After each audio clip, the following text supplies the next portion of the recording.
नमस्कार दोस्तों, क्या हालचाल। आई होप जबरदस्त और मस्त होंगे। मैं आपको आज इस वीडियो में क्लास 10 एक्सरसाइज 3.5 का क्वेश्चन नंबर फर्स्ट कंप्लीट कराने वाला हूं। आइए शुरू करते हैं। आपको आज इस वीडियो में वज्र गुणन विधि के बारे में समझना है कि आप वज्र गुणन विधि से कैसे x और तथा y के मानों को ज्ञात कर सकते हैं। तो इस विधि के अनुसार दो रैखिक युग्म का निकाय, आपको दो इक्वेशन दे रखी होंगी, a1x plus b1y plus c1 बराबर 0 और a2x plus b2y plus c2 बराबर 0। सबसे पहले आप ये करना होगा, आपको सबसे पहले कि आप कंडीशन चेक करें। यदि कंडीशन आपकी a1 upon a2 does not v1 upon v2 आती है, अद्वितीय हल की कंडीशन आती है, तभी आप इस विधि से x तथा y के मान निकाल सकते हैं। और x तथा y के मान कैसे निकालेंगे, एक जबरदस्त मेथड लेके आया हूं। पूरे YouTube पे आपको इस तरह से कोई नहीं पढ़ाएगा। और इसी एक्सरसाइज में मैंने जितनी भी एक्सपीरियंस किया है 7-8 साल के करियर में, इसी एक्सरसाइज में क्लास 10 वाले बच्चों को बहुत ज़्यादा दिक्कत होती है। इसलिए मैंने बहुत आसान तरीके से आपको दो बातें थोड़ी याद रखनी है, जिससे आप वज्र गुणन विधि को आसानी से सीख पाएंगे कि x बराबर v1 c2 minus v2 c1 upon a1 v2 minus a2 b1। ये x की वैल्यू क्या होगा। y के लिए आपको क्या करना है, c1 a2 minus c2 a1 upon a1 b2 minus a2 b1। मेरे दोस्तों बहुत आसान है। जो a1 b2 minus a2 b1, a1 b2 minus a2 b1 यानी कि हर दोनों के एक समान है। आपको बस x के लिए v1 c2 minus b2 c1 याद करना है और y के लिए c1 a2 minus c2 a1 याद करना है। लेकिन आप फिर मैं एक बार फिर दोहराता हूं अपनी बातों को, केवल आप वज्र गुणन विधि तभी लगा सकते हैं जब आपके पास अद्वितीय हल की कंडीशंस हो। a1 upon a2 does not b1 upon b2, अद्वितीय हल की कंडीशन। आप समझो यहां पे क्या लिखा हो, निम्न रैखिक समीकरणों के युग्म में से जिसका अद्वितीय हल है, जिसका कोई हल नहीं है, या जिसके अपरिमित रूप से अनेक हल हैं, अद्वितीय हल की स्थिति में, यहां साफ साफ लिखा हुआ है अद्वितीय हल की स्थिति में उसे वज्र गुणन विधि से ज्ञात कीजिए। तो आपको तभी वज्र गुणन विधि लगानी है जब आपकी कंडीशन अद्वितीय हल की हो। तो सबसे पहले यहां पे लिखते हैं equation x minus 3y minus 3 बराबर 0, ये इक्वेशन फर्स्ट। 3x माइनस के 9y माइनस के 2 बराबर 0, इक्वेशन बेटा होगी सेकंड। यहां से a1 की वैल्यू 1, v1 की वैल्यू माइनस के 3, c1 की वैल्यू माइनस के 3, a2 की वैल्यू 3, v2 की वैल्यू बेटा माइनस के 9, c2 की वैल्यू माइनस के 2। अगर मैं आपसे बोलूं a1 अपॉन a2 तो आप कहेंगे 1 अपॉन 3, 1 अपॉन 3।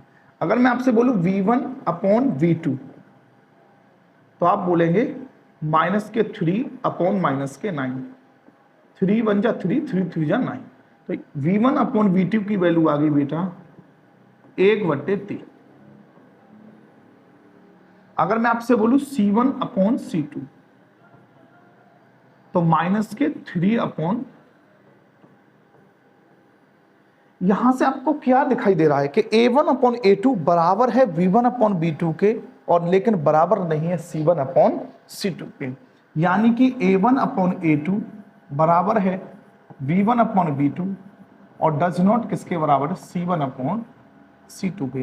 ये कौन सी कंडीशन है, समांतर रेखाओं की कंडीशन है। तो इस विधि में हम वज्र गुणन विधि का प्रयोग नहीं करेंगे। यहां पे ये लिखेंगे कि भाई ये समांतर की कंडीशन है, समांतर रेखाएं, कोई हल नहीं। आपको वज्र गुणन विधि तभी लगानी है जब अद्वितीय हल की कंडीशन हो। सबसे पहले आपको यही चेक करना है कि दिया गया जो रैखिक युग्म है वो अद्वितीय हल की कंडीशन को सेटिस्फाई करता है या नहीं, ये चेक करते हैं। सबसे पहले यहां पे 2x प्लस y, 5 को इधर लाएंगे माइनस के 5 बराबर 0, इक्वेशन फर्स्ट। 3x प्लस के 2y माइनस के 8 बराबर 0, इक्वेशन सेकंड। यहां से a1 की वैल्यू बेटा 2, v1 की वैल्यू बेटा 1, C1 की वैल्यू -5, ठीक है। A2 की वैल्यू बेटा 3, B2 की वैल्यू बेटा 2 और C2 की वैल्यू बेटा -8।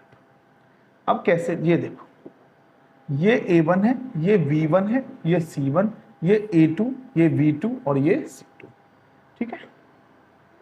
यहां से A1 अपॉन A2 चेक करो,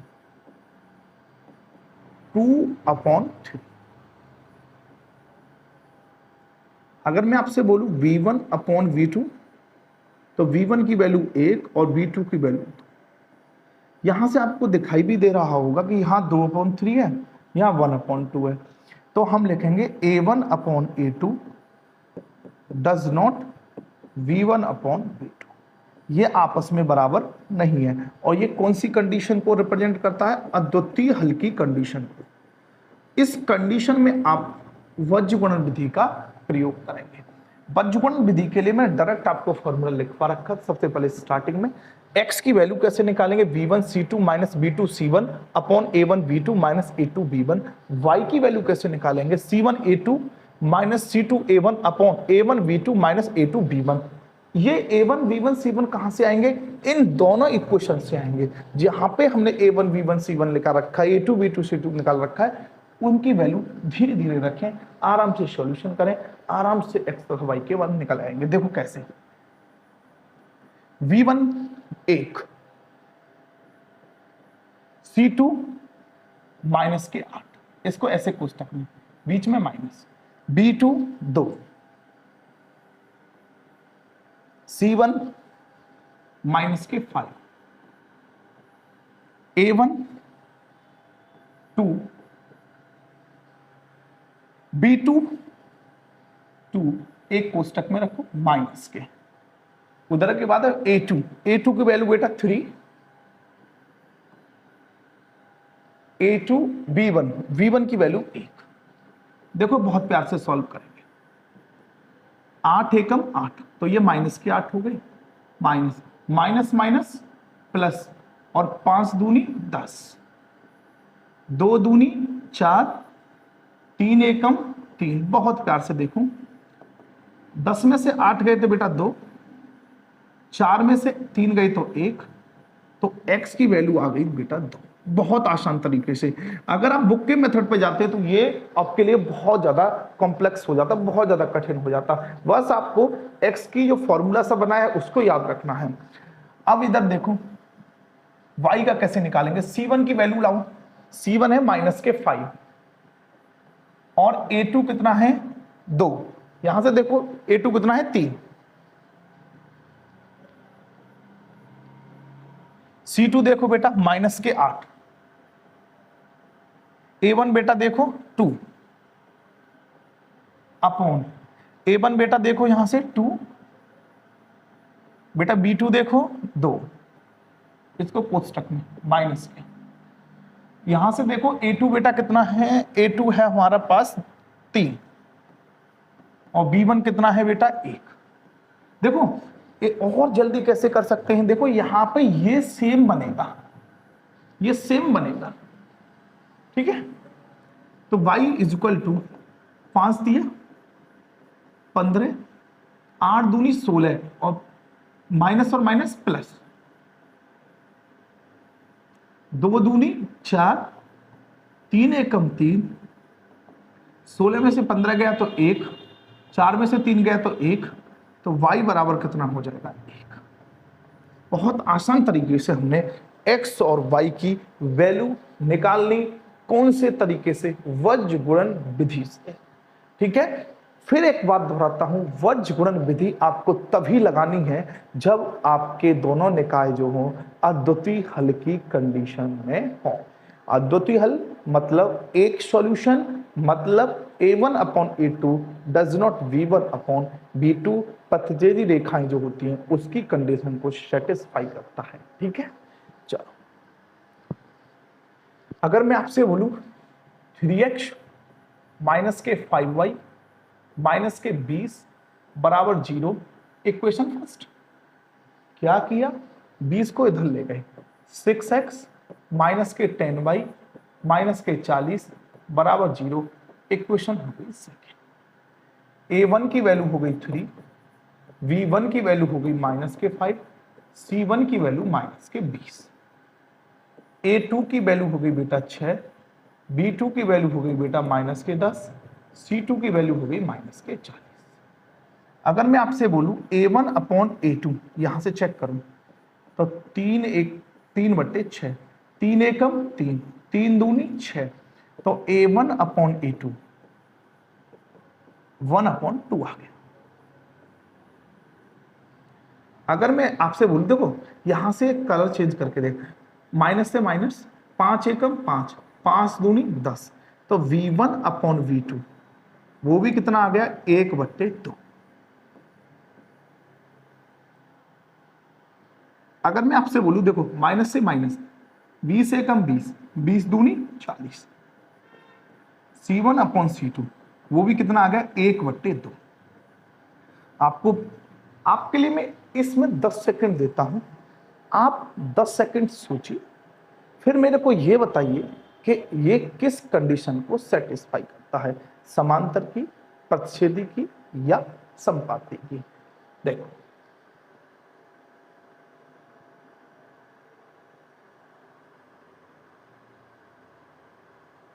आई होप आपको पता चल गई होगी, क्योंकि 1/2, 1/2, 1/2 यानी कि सारी कंडीशंस आपस में बराबर हैं, यानी कि A1/A2 बराबर V1/V2 बराबर C1/C2, और यह कंडीशन संपाती की होती है, यानी कि अपरिमित रूप से अनेक हल वाली होती है। तो आप लिखेंगे A1/A2 बराबर V1/V2 बराबर C1/C2, और यहां पे कंडीशंस को और सेटिस्फाई बता देंगे कि भाई ये संपाती की है, संपाती रेखा है, ठीक है, और इसके अपरिमित रूप से अनेक हुल होते हैं। अच्छा एक बात बताओ, अब आपके मन में चल रहा होगा क्या यहाँ पे वज्रगुणन विधि लगेगी? नहीं लगेगी, क्योंकि वज्रगुणन विधि केवल एक कंडीशन में ही लगानी है, अद्वितीय हल की कंडीशन में, A1/A2 डज नॉट V1/V2 वाली कंडीशन में। ठीक है, चलो यहां पे देखो, इस क्वेश्चन का लास्ट सवाल है x - 3y - के 7 बराबर 0। यहां पे लिखते हैं x माइनस के 3y माइनस के 7 बराबर 0, 3x माइनस के 3y माइनस के 15 बराबर 0। ये इक्वेशन होगी फर्स्ट और ये इक्वेशन होगी सेकंड। आराम से A1 B1 C1, A2 B2 C2। तो देखो यहां से A1 आएगा, यहां से B1, यहां से C1, तो A1 की वैल्यू 1, B1 की वैल्यू -3, C1 की वैल्यू -7। अच्छा A2 की वैल्यु 3, B2 की वैल्यू -3, C2 की वैल्यू -15। यहां तक कोई समस्या? यहां चेक करो, A1/A2 बराबर होगा 1/3, V1/V2 तो -3 माइनस से माइनस 3 एकम 3, तो यहां पे बचा बेटा V1/V2 वो बचा 1/1। अब समझो एक बात, यहां A1/A2 है 1/3, यहां B1/B2 है 1/1, ये आपस में बराबर नहीं है, क्योंकि यहां 1/3 है, यहां 1/1 है। तो हम लिखेंगे A1/A2 डज नॉट V1/V2, ये आपस में बराबर नहीं है, और ये आपस में बराबर नहीं है तो किस कंडीशन को फॉलो करते हैं? अद्वितीय हल की स्थिति होती है, और अद्वितीय हल की स्थिति है यानी एक हल है, तो कौन सा फॉर्मूला लगाते हैं? वज्रगुणन विधि लगा सकते हैं। ठीक है, तो हम यहां इसे वज्रगुणन विधि से सॉल्व करने वाले हैं। तो x की वैल्यू कैसे निकालेंगे? देखो यहां से आराम से आप B1 C2 की वैल्यू देखो, देखो V1 की वैल्यू है -3, C2 की वैल्यू -15। आराम से इसे एक कोष्टक में बंद कीजिए, बीच में माइनस है। V2 की वैल्यू देखो -3, C1 की वैल्यू देखो बेटा -7। आराम से सॉल्व करो। A1 की वैल्यू 1, V2 की वैल्यू -3, इसे आराम से यहां बीच में माइनस, A2 की वैल्यू 3, V1 की वैल्यू बेटा माइनस के 3, माइनस और माइनस प्लस 15 तिया 45, माइनस माइनस प्लस 7 तिया 21, माइनस 3 एकम 3, माइनस माइनस बेटा प्लस 3 तिया 9, 45 में से 21 गए, 5 में से 1 गया तो बेटा 4, 4 में से 2 गया तो 2, 9 में से 3 गए तो 6, 6 चौक कितने हो गए 24, तो x की वैल्यू बेटा कितनी आ गई 4। बहुत आराम से समझो, x की वैल्यू कितनी आ गई 4। अब आपको y की वैल्यू निकालनी है। y के लिए आपको c1 चाहिए सबसे पहले, c1 की वैल्यू माइनस के 7, c1 की वैल्यू माइनस के 7, a2 की वैल्यू इधर देखो 3 माइनस, c2 की वैल्यू माइनस के 15, a1 की वैल्यू 1 अपॉन, ये सेम होता है फिर भी मैं आपको करके दिखा देता हूं। a1 की वैल्यू 1, v2 की वैल्यू माइनस के 3, ऐसे माइनस, a2 की वैल्यू 3 और v1 की वैल्यू बेटा माइनस के 3, देखो सेम है,